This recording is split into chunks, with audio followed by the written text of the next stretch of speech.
Hello and welcome back. In this video, I shall teach you question number 6, which belongs to exercise 11C for class 7, that is concise mathematics books.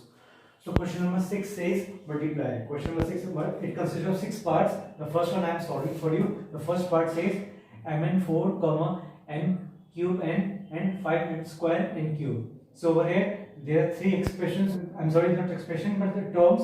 3 terms are given over here, and we have to multiply these 3 terms together. तो हमें सिर्फ इनको multiply करना है, that's it.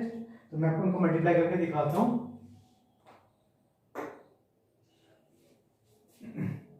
So first of all, we will write mn4 like this. ऐसे लिख लेंगे. अब इसको ऐसे लिखेंगे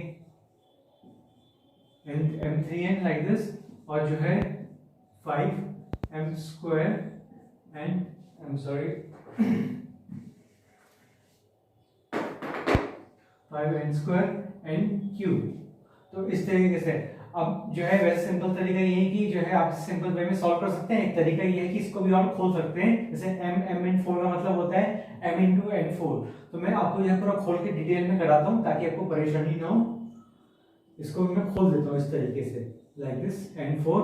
अब n4 का मतलब होता है n को जो है 4 बार मल्टीप्लाई करना. तो फिलहाल मैं उसे नहीं खोल रहा हूँ क्योंकि बहुत लेंथी हो जाएगा, लेकिन इतना आप समझिए कि मतलब इसका मतलब यही होता है कि जो है इसका मतलब यही होता है. इस तरीके जैसे मैं लिख रहा हूँ 5 into m square into n cube like this. अब ये इससे मैं इतना खोल दिया है, ठीक है. अब जो इसमें जो है एक चीज बतानी है आपको कि नंबर से नंबर देखिए, इसमें सिर्फ जो है सिर्फ 5 बार दिख रहा है. तो सबसे पहले क्या आएगा आपका 5, आपका आंसर आएगा लाइक दिस. अब m कितनी बार है? m 1 टाइम है, यहाँ 1 पावर है, यहाँ पे 3 टाइम्स m. देखिए यहाँ पे भी m है, यहाँ पे भी m है, यहाँ पे भी m है, ये बस 3 जगह m है यहाँ पे. लेकिन जो है सबकी पावर्स अलग है. यहाँ पे 1 है जो दिख नहीं रही है, यहाँ 3 है और यहाँ पे 2 है. तो जब भी हम जो है सेम टर्म्स को मल्टीप्लाई करते हैं तो एक्सपोनेंट्स का रूल याद रखिएगा.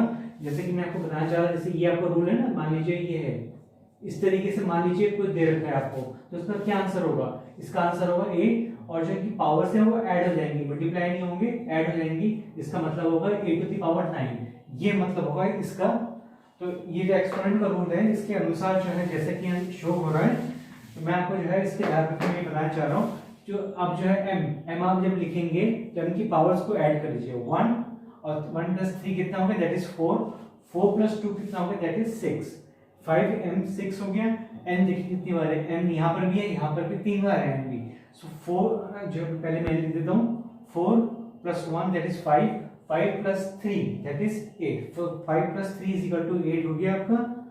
सो ये mn बस mn है और कुछ नहीं है, नंबर बस 3 चीजें हैं. सो 5 m6 and 8, ये आपका जो है ये आपका जो है आपका आंसर है पहला वाला, first part. Now the second part says 2 mn pq, 4 mn pq and 5 mn pq. ये तीन आपके सामने दे रखे हैं. ये यहाँ से देखिए इनमें जो है जो आपका जो अल्फाबेट्स लिखे हुए हैं ये सेम टू सेम है सब कुछ, लेकिन जो आपके नंबर्स हैं, नंबर्स अलग अलग हैं. तो हमें ध्यान से क्वेश्चन करना है. सो 2, अब क्या है, मैं सबको एक साथ खोल रहा हूँ, देखिए ध्यान से देखिए, m into n. बल्कि इसे और बेटर होगा कि आपको परेशानी ना हो, इसलिए मैं स्टेप बाय स्टेप इसे खोलता हूँ ताकि आपको परेशानी ना हो. पहले हम जो है m p q ऐसे लिख देते हैं, into 4 into mn pq. इस तरह से मैं लिख देता हूँ, एंड जो है 5 into mn pq like this. मैंने ऐसे लिख दिया. अब मैं इसको और थोड़ा खोल देता हूँ और डिटेल में. m को भी खोल देता हूँ, n को भी खोल देता हूँ, p को भी खोल देता हूँ, और जो है आपको q भी खोल देता हूँ. Same way over here 4 into m into n into p into q. इस तरह से मैंने खोल दिया. अब जो है again 5 into m into p into q.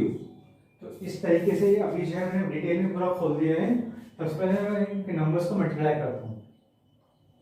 2 4 से 8, 8 5 से 40. तो पहले मेरा आंसर दैट इज 40 हो गया.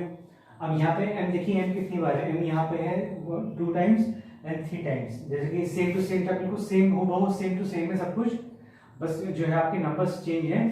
तो m 3 टाइम्स है तो n क्यूब हो गया. इसी तरीके से n भी जो है अगर आप नोटिस करें 3 टाइम्स है, आपका एन क्यूब हो गया, पी भी जो है यहाँ पे 3 टाइम्स है तो हमारा हो गया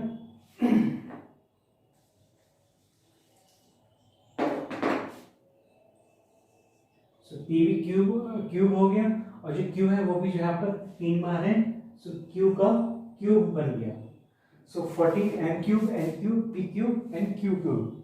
तो ये जो है आपका सेकंड पार्ट का आंसर है। Now the third part says pq minus pm and p square m.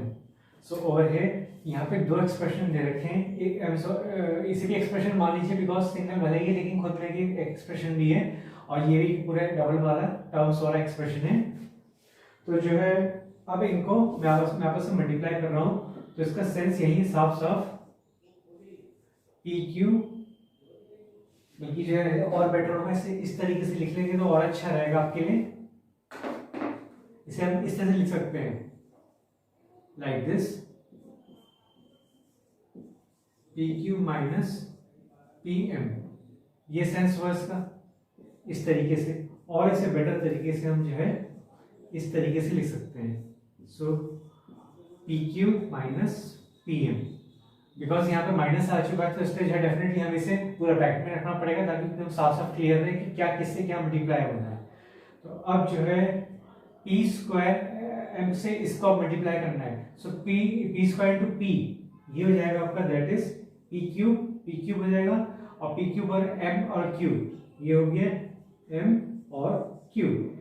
अगर प्लस इंटू माइनस माइनस होता है, सो पी स्क्वायर और जो है आपका पी यहाँ 3 बार है तो टोटल पी 2 प्लस 1, इसकी पावर 1 है इसकी पावर 2 है, तो इनको ऐड कर देंगे पावर्स को 3 हो गया, और एम और एम बी को भी 2 बार है, सो लाइक दिस। सो अब क्या हो गया इसमें, तो जो हमारा फाइनल आंसर है वो क्या है, that is P cube M cube minus P cube M square. ये आपका जो है थर्ड पार्ट का आंसर है। अब जो है मैं फोर्थ पार्ट करने जा रहा हूं, तो fourth part says x cube minus 3y cube and 4x square y square. Again इसको भी जो है मैं उसी स्टाइल में लिखता हूँ, बिल्कुल इसी तरीके से। मैं इसको जो है छोटे वाले को पहले इधर लिख देता हूँ, और जो है ब्रैकेट में लिख देता हूँ x cube minus 3y cube. इसका सेंस यही है कि ये जो है इससे मल्टीप्लाई होगा फिर ये इससे मल्टीप्लाई होगा, इसी तरह सेम वे ये पहले इससे मल्टीप्लाई होगा फिर सेम वे इससे मल्टीप्लाई होगा, तो वही चीज मैंने करी है। अब यहाँ से देखिए मैं क्या कर रहा हूँ, 4 लिख दिया पहले तो मैंने, अब यहाँ पे कोई नंबर नहीं था because that's why I have not put any number over here, लेकिन यहाँ पे नंबर आ गया। अब x square into x cube, x यहाँ 2 बार है 3 बार है, तो इनके पावर्स को हमेशा जब मल्टीप्लाई करते हैं ऐड कर देते हैं, पावर्स को मल्टीप्लाई 3 to 6 ना करके 2 + 3 मैंने कर दिया तो 5 हो गया। अब y स्क्वायर अकेला है तो y स्क्वायर मैंने एज इट इज अकेला छोड़ दिया। अब प्लस इंटू माइनस माइनस होता है, 4 3 12। अब x स्क्वायर तो अकेला है तो एज इट इज मैंने लिख दिया x स्क्वायर, और y यहाँ स्क्वायर है यहाँ पे क्यूब है, सो y यहाँ पे क्या है टोटल 5 बार आ गया, सो y 5, so 4x5 y square minus 12x square y 5. This is your fourth part answer. Now the fifth part says a cube minus 4ab and 2a square b. Again ये भी जो है बिल्कुल वैसी repetition जो previous questions हैं, तो इसके लिए मैं सिंपली जो है इस तरीके से लिख दूंगा, मैं सिंपल जैसे लिखता आ रहा हूँ मैं। अब इसका सेंस ये कि पहले इसको इससे मल्टीप्लाई करेंगे, then we multiply this and this both. अब अगेन जो है 2 अकेला रहेगा, a स्क्वायर है यहाँ पे 3 है, a क्यूब है, 2 और 3 इनकी जो पावर से ऐड हो जाती है मैंने बताया था आपको, और जो है b अकेला है तो b अकेला ही रहेगा। Again plus into minus minus 2 4 8, सो 2 4 8 हो गया आपका, और जो a है यहाँ पे 2 बार है 1 बार है, तो इनकी पावर्स क्या है प्लस हो जाएंगे, a क्यूब हो जाएगा, और b यहाँ पे 2 बार है b और b, तो जो है b स्क्वायर हो जाएगा। अगर अभी भी आपको कंफ्यूजन मैं आपको बता देना चाहता हूँ कि जब यहाँ कुछ नहीं लिखा होता है इसका सेंस यही होता है कि यहाँ पे जो है पावर यहाँ 1 है, जो हिडन है दिखती नहीं है, पावर 1 है। अब मेक श्योर जैसे a क्यूब है तो a क्यूब, जैसे कि मैं बताना चाहता हूँ कि मान लीजिए a क्यूब है तो इससे आप चाहे a क्यूब ऐसे लिख लीजिए या आप इसे 1 a क्यूब इस तरह से लिख लीजिए, बात एक ही है।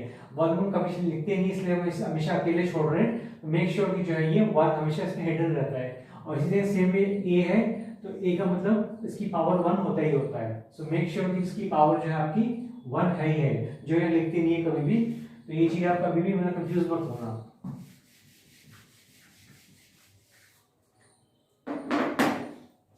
सो 2a5b minus 8a cube b square, ये आपका जो का आंसर है। Now the last part, this is last part of this question.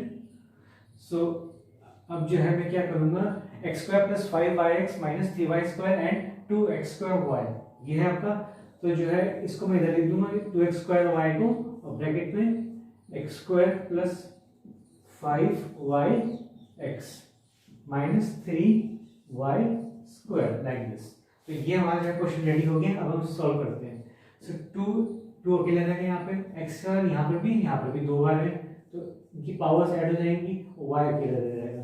So अब प्लस आगे, प्लस इंटू प्लस प्लस होता है, 2 5 से 10 हो गया। x यहाँ कितनी बार है, 2 बार है, 1 बार है, तो जो है x3 हो गया, और y एक यहाँ है, एक यहाँ पर है, सो y स्क्वायर। अब प्लस इंटू माइनस माइनस होता है, 2 3 से 6, सो 2 इंटू 3 6 होता है आपका। सो x यहाँ स्क्वायर यहाँ पर नहीं है, तो मैं x स्क्वायर अकेला छोड़ देंगे, और y यहाँ 1 बार है, यहाँ 2 बार है, तो जो है आपका y क्यूब इस तरह से बन जाएगा। So your answer is 2x4y plus 10x cube y square minus 6x square y cube. तो ये आपका जो है 6 पार्ट का आंसर है। So it's the ending of the video. Thanks for watching and see you in the next video.